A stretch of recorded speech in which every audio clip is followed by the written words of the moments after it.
Please help me to reach 1,000 subscribers. I never imagined that one night, one foolish decision, could completely shatter the life I had carefully built. My name is Clara and I am 32 years old. For 8 years I had been with Adam, my husband, my safe place, the man I promised I would never betray.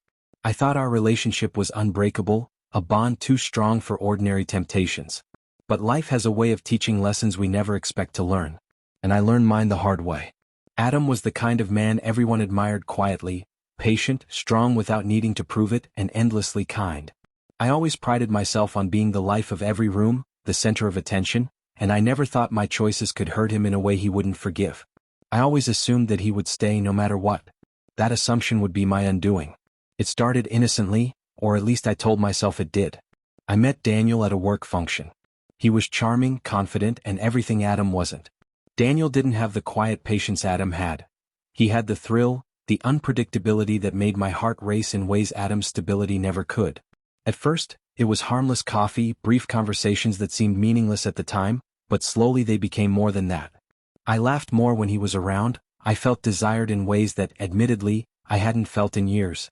And somewhere along the line I began to convince myself that this was fine, that I deserved a little excitement, a little rebellion. The night it all fell apart was unremarkable, yet it changed everything. Adam had been traveling for work, and Daniel invited me to a casual gathering with friends. I told myself it was just one night, one harmless escape. But as soon as I walked in, I felt that familiar rush, the attention, the laughter, the feeling of being seen in a way I hadn't been for years. Daniel was there, smiling at me, leaning close when he spoke, whispering things that made my pulse quicken. And I allowed it. I allowed myself to be drawn in, to flirt, to indulge in the fantasy that my choices didn't matter because after all, Adam would always forgive me, right? I should have known then. I should have recognized the warning signs, the quiet unease that crept up in my chest like a shadow I refused to acknowledge. But I was blinded by my desire, by the thrill of being wanted in a way I hadn't been in years. One thing led to another, and by the end of the night, I had crossed the line I had promised I would never approach. I kissed Daniel. Just once, I told myself, just for a moment, just to see. But Adam wasn't there to forgive me, and Daniel wasn't the safe fantasy I imagined. When Adam returned home the next morning, I thought I could pretend as if nothing had happened.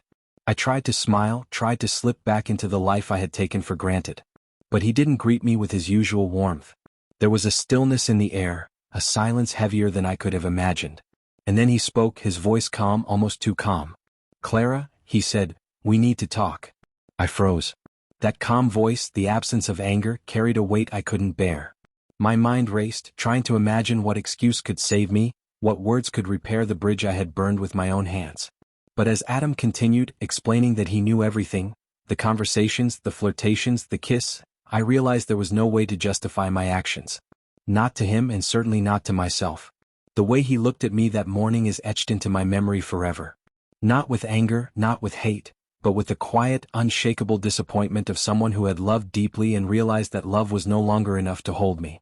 "I trusted you," he said simply, and that sentence, stripped of any embellishment or drama, cut deeper than any yelling, any accusation could have. I tried to speak, tried to explain that it wasn't what it looked like, that it was a mistake, a momentary lapse. But Adam didn't interrupt. He let me stumble over my words, let me grasp at excuses that sounded hollow even to my own ears. Finally, he shook his head, a gesture so small, so unassuming, yet it carried the finality of 1,000 stormy nights. "I can't do this anymore," he said. And in those 6 words, my entire world collapsed. The following days were a blur of regret, sleepless nights, and desperate attempts to contact him. Calls went unanswered. Texts were left unread.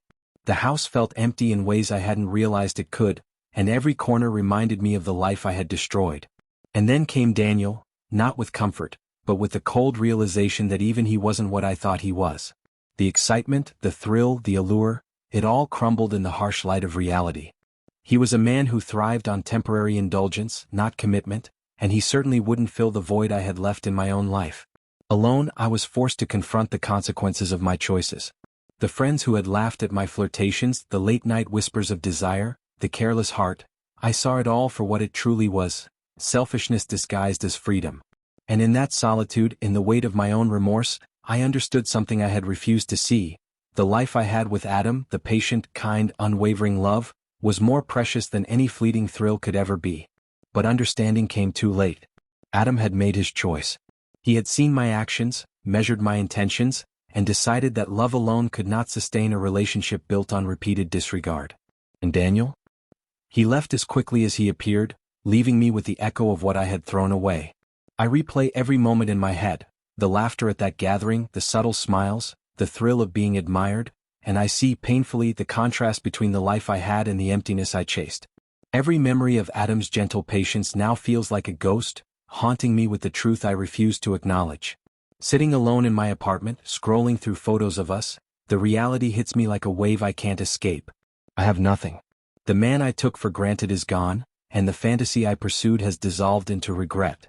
No apologies, no second chances, no comforting whispers in the dark. Just the hollow ache of knowing that I was given everything and I chose to throw it away.